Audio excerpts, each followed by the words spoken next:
Authorities seizing 500 pounds of marijuana and several guns. The cartels and transnational criminal organizations have enabled violence to intrude in our communities by flooding them with violence and drugs. At precisely 4:12 a.m. in the Vine City neighborhood, federal agents moved in. Their target was not an ordinary home. It stood in the middle of a densely populated residential area, surrounded by small businesses, apartment buildings, and community centers. On the surface, it blended in. But behind its walls, a different reality had taken shape. Authorities had been watching closely for weeks. Movement patterns, digital signals, and financial activity had all pointed to one location. When the order was finally given, teams from multiple federal agencies launched a high-priority operation. What they found inside the building confirmed their worst suspicions and uncovered something that had remained hidden in plain sight. This operation was not routine. It was the first step in a much broader plan, one driven by growing concern over how foreign criminal networks are embedding themselves inside U.S. cities. The government had already declared CJNG a foreign terrorist organization months earlier. What happened that morning in Atlanta would mark a decisive shift in how that designation is enforced on American soil. What agents discovered inside would confirm the threat and expose something far deeper than anyone expected. Subscribe to Military Power to follow how these operations unfold and what they reveal about the fight inside our own cities. The main target of the federal operation was a heavily fortified building located in the heart of Vine City. While it appeared to be an ordinary residence from the outside, what agents found inside pointed to something far more dangerous. This location functioned as a command center for the CJNG cartel in the southeastern United States, and its discovery triggered one of the most focused law enforcement responses in recent years. As agents from the FBI, DEA, GBI, HSI, ATF, and local police converged at the site, the scale of the operation reflected the high threat level of the target. The building was immediately surrounded before dawn. Entry teams approached with extreme caution, using tactical tools and coordinated timing to breach the structure without allowing the suspects time to respond or destroy evidence. Once inside, the teams uncovered over 500 pounds of vacuum-sealed marijuana, stacked in bricks along the basement walls. The drugs were ready for regional distribution, with packaging equipment and scales located nearby. Alongside the narcotics, agents seized 9 firearms, including fully automatic rifles, a sawed-off shotgun, and multiple handguns fitted with suppressors. These weapons were stored in secured compartments, suggesting the house was prepared for armed resistance. The interior layout of the home further confirmed the level of preparation. Every entry door had been reinforced with heavy steel plating. The windows were blacked out completely, and motion-triggered alarms had been installed along the perimeter. A network of security cameras offered 360-degree visibility, all linked to a remote monitoring system that allowed occupants to observe surrounding blocks in real time. The basement revealed even more troubling details. Agents located a bunker-style room that served as a combination of an armory and communications center. Inside were bulletproof vests, tactical radios, encrypted mobile phones, and large battery units to maintain power during outages. Evidence suggested that the location was built not only for storage, but also as a fallback point in case of confrontation. Detailed ledgers were recovered near the communications room, listing coded transactions, drug quantities, and payment routes. These records are now being analyzed as part of a broader investigation into the CJNG's logistics network in the region. The presence of encrypted SIM cards indicates that the suspects were communicating using advanced methods to avoid federal detection. Federal teams concluded that the house had been carefully designed to delay law enforcement entry. By installing layers of security and false walls, the structure gave the cartel enough time to either destroy key evidence or escape. Fortunately, due to the precise timing of the raid, no major materials were lost and all suspects on site were taken into custody. This discovery raises new concerns about the tactics cartels are using inside the United States. The use of urban compounds with military-grade features represents a serious escalation. It also highlights how cartels continue to adapt in order to operate within American cities while avoiding detection. What comes next will depend on what investigators can learn from the documents, devices, and digital trails recovered from inside. The compound located in Vine City played a significant role in the logistics operations of the Jalisco New Generation cartel. Federal officials now confirm that the site served as a regional hub for activity extending across several southeastern states. This discovery is considered a key piece in understanding how cartel infrastructure has evolved to blend into urban environments. Inside the fortified structure, agents found evidence of a highly organized operation. Devices and materials seized during the raid included surveillance equipment, communication tools, and digital records pointing to sustained coordination between multiple locations. These findings suggest that the building was used not only for storage and communication, but also for managing activity across state lines. One of the most critical aspects revealed by the investigation was the existence of a live surveillance network. The home contained cameras positioned to monitor surrounding streets and entry points. These cameras were connected to systems that transmitted footage to off-site locations. This capability allowed remote observation of law enforcement patterns and neighborhood activity. Analysts believe the live feeds were used to track movement near the property and report updates to external contacts. Alongside the surveillance setup, digital communications devices were also recovered. Several phones and encrypted SIM cards were located in concealed storage compartments. Forensic teams are now examining the data stored on these devices. Early results indicate that the compound was connected to a broader system used for coordination with other members of the organization.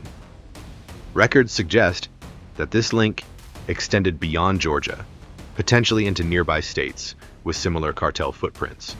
The digital evidence also revealed naming conventions, routing patterns, and coded records that match structures observed in previous investigations involving CJNG. The terminology and formats found in the logs closely resemble those used by plaza-style command centers identified along the US-Mexico border. In this model, each region is managed by local coordinators who report to higher command tiers. Although authorities have not released all details of the recovered documentation, it is now clear that the Vine City House was not acting independently. It functioned as part of a larger network, supporting operations and transmitting information both within the state and across regional lines. This level of integration shows that the group had invested significant effort into developing a stable urban presence.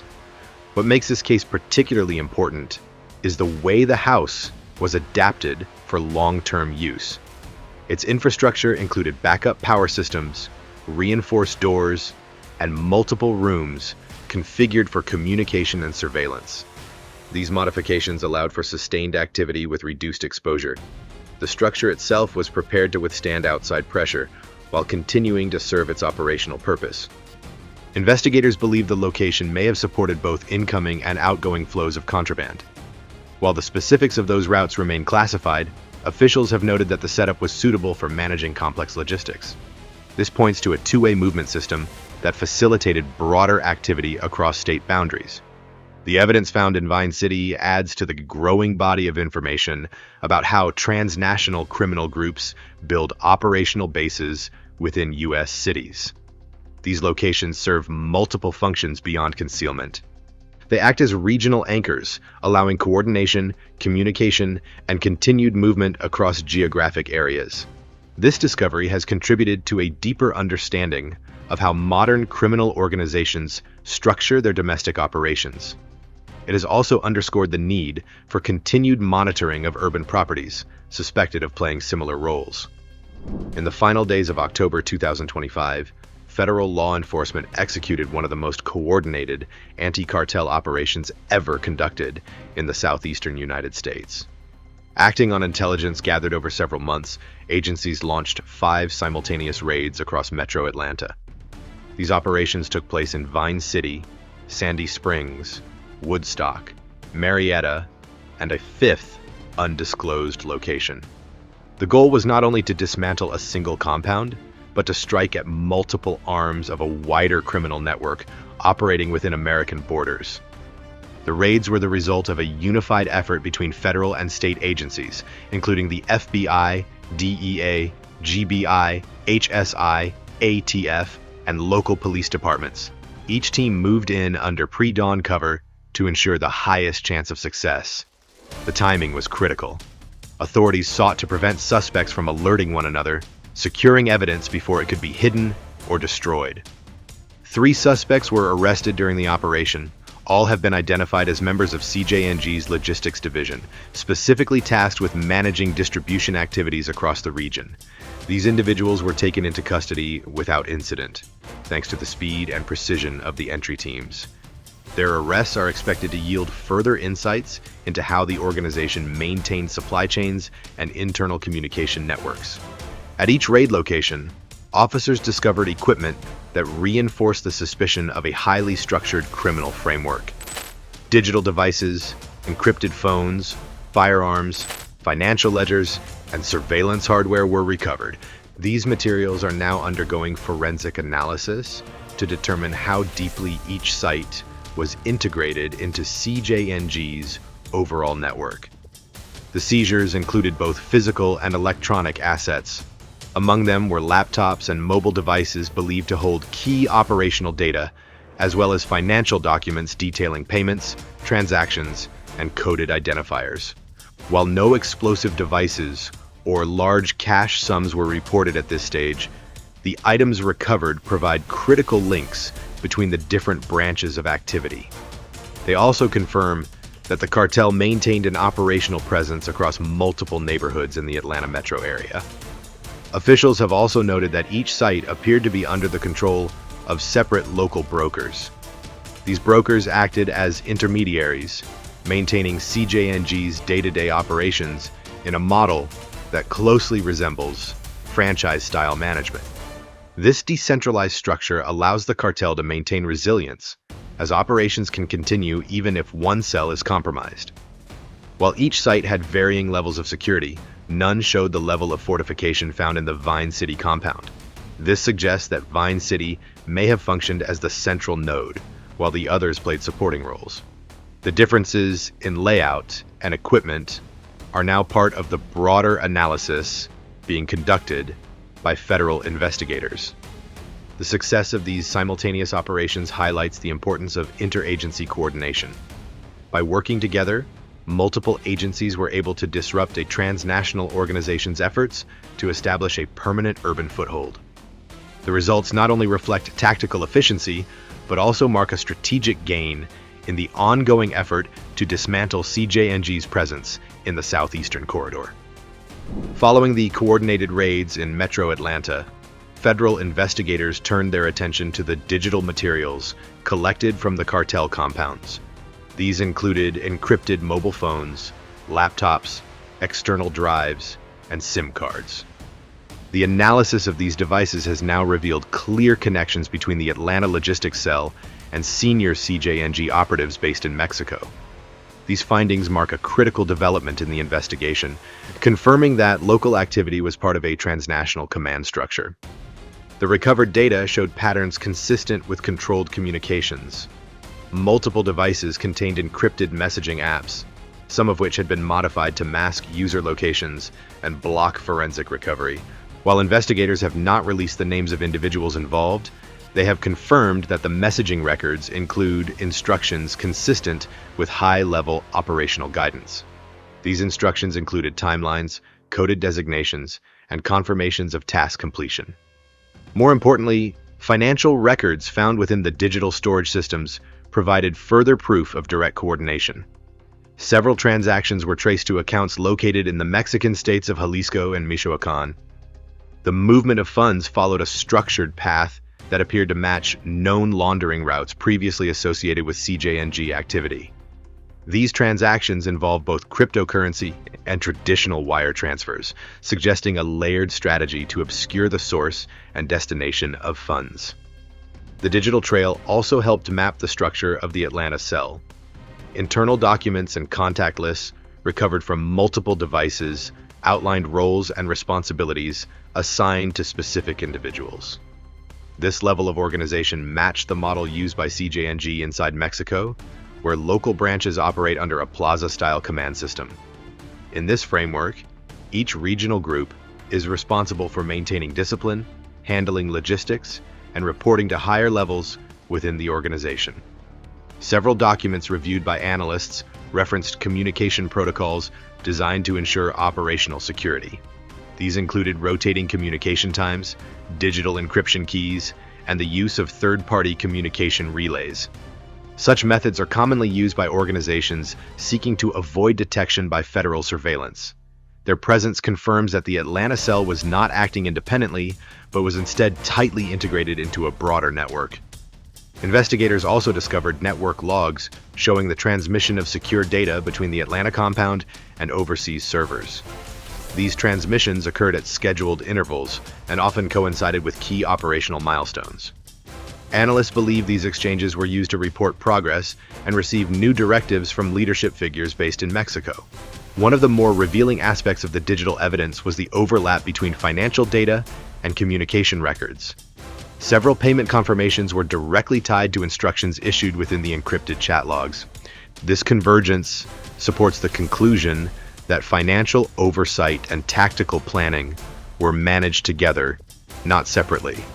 It also demonstrates a level of coordination that would not be possible without central leadership. This evidence has strengthened the assessment that CJNG's U.S. branches operate under a unified command system. Rather than functioning as isolated criminal groups, these cells appear to follow a defined hierarchy that resembles military chains of command. The documentation found in Atlanta mirrored internal structures first identified in earlier cases linked to CJNG operations in the border regions. With these links now confirmed, law enforcement agencies are preparing to expand their investigation into other suspected hubs that may follow a similar model. The digital footprint left behind offers a rare look into the command and control mechanisms used by one of the world's most dangerous transnational criminal organizations.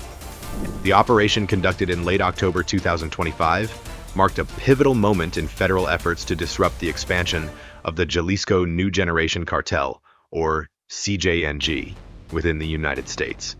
By targeting one of the group's most fortified locations in Atlanta, law enforcement agencies delivered a critical setback to the cartel's influence across the southeastern region. The compound in Vine City had served as a strategic command post, and its dismantling represents a turning point in the broader campaign to reduce cartel presence inside American cities. Officials have assessed that this compound was not only a center for storage and communication, but a key node in CJNG's plans to establish urban strongholds. The design of the facility, which included layered security systems and remote surveillance capabilities, reflected an intent to control territory and sustain operations over time. Without intervention, it is likely that this site would have evolved into a more permanent base of influence, reinforcing CJNG's logistical dominance in the region. The timing of the operation was crucial. Intelligence indicated that the compound had recently increased its activity, with more frequent communications and financial transactions observed in the weeks leading up to the raid. These developments suggested that the location was being positioned to manage higher volumes of activity, potentially in preparation for broader distribution campaigns. Acting before this phase could begin allowed federal teams to disrupt the process before it gained momentum. Beyond the immediate success of the raid, the strategic value lies in the materials seized during the operation. Digital records, communication logs, and financial documents are now being used to identify other facilities that may serve similar purposes. Investigators are cross-referencing these findings with existing databases to detect patterns, build profiles of related suspects, and locate parallel operations that may exist in other metropolitan areas. This strike has opened a new front in the campaign against cartel infiltration. With concrete evidence linking CJNG leadership in Mexico to logistics cells in the United States, law enforcement agencies now have a framework to pursue higher-level targets. The intelligence gathered from Atlanta is being shared across federal task forces to enhance coordination and accelerate follow-up actions. Officials are now shifting their focus toward nearby states where similar cartel infrastructure may already be in place. Preliminary assessments suggest that at least 3 surrounding states could host operational hubs or safe houses with comparable functions. These areas are being prioritized for surveillance and intelligence collection, with the aim of identifying vulnerabilities that can be exploited in future actions. The success of the Atlanta operation has also reinforced the importance of combining tactical force with strategic planning. Agencies involved in the raid coordinated their efforts through a centralized command system, allowing for real-time adjustments and rapid information sharing. This model of collaboration is now being considered as a template for future multi-state operations. While the CJNG remains a highly adaptive and well-resourced organization, the loss of a major operational center in Atlanta limits its ability to scale operations in the southeastern corridor. The group's strategy of embedding within urban communities depends on maintaining uninterrupted logistics and control points. Disrupting one of these hubs creates pressure across the network and forces the organization to reallocate resources and reassess its timeline. This operation is expected to have long-term effects beyond the immediate arrests and seizures. It demonstrated that federal agencies are capable of detecting, infiltrating, and dismantling cartel infrastructure at the urban level. The message sent by this action is clear. Efforts to expand cartel influence into American neighborhoods will face coordinated, well-planned, and sustained resistance. As the immediate operations in Vine City come to a close, intelligence teams are continuing their work across multiple fronts. The information recovered from Atlanta has provided more than just local insight. It has offered national investigators a wider lens through which to track and understand the internal workings of the CJNG's expansion strategy. Several branches of the cartel's U.S. network are now under active surveillance, with ongoing analysis focused on identifying additional safe houses, logistic cells, and financial conduits linked to the Central Command. Federal officials are now treating the Vine City strike not simply as a successful raid, but as a blueprint for broader national enforcement. The speed and coordination seen in Atlanta are being studied by other field offices to refine future interagency operations. The use of joint intelligence and synchronized tactical entries allowed for high-impact results without prolonged confrontation. This approach is increasingly seen as necessary when dealing with well-defended and highly organized criminal networks operating within civilian neighborhoods. This particular case has also influenced how threat assessments are made at the federal level. Until recently, much of the focus remained on border regions and international trafficking corridors. However, the Atlanta operation has drawn attention to the level of sophistication cartels now use when embedding within U.S. cities. The recovery of digital systems, encrypted communications, and live surveillance networks signals a shift in operational behavior. Groups like CJNG are no longer just using American cities as endpoints. They are trying to establish command presence and long-term control. The implications are significant.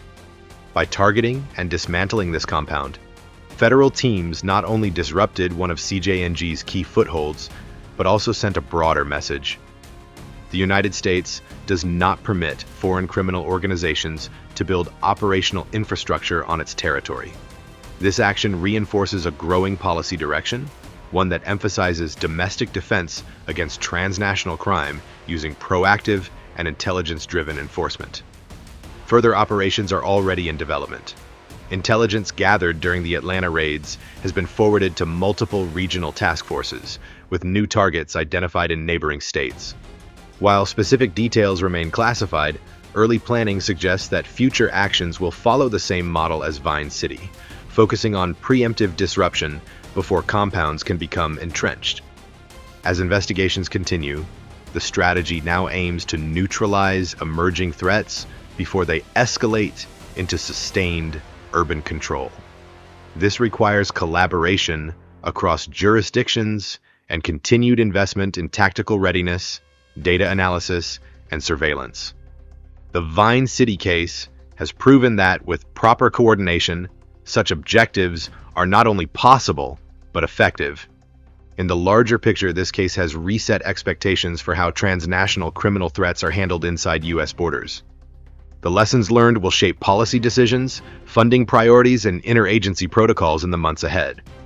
What began as a single strike has now evolved into a wider campaign with national relevance. The fight may be far from over, but every strike matters. Share your thoughts in the comments and subscribe to Military Power so you never miss what comes next.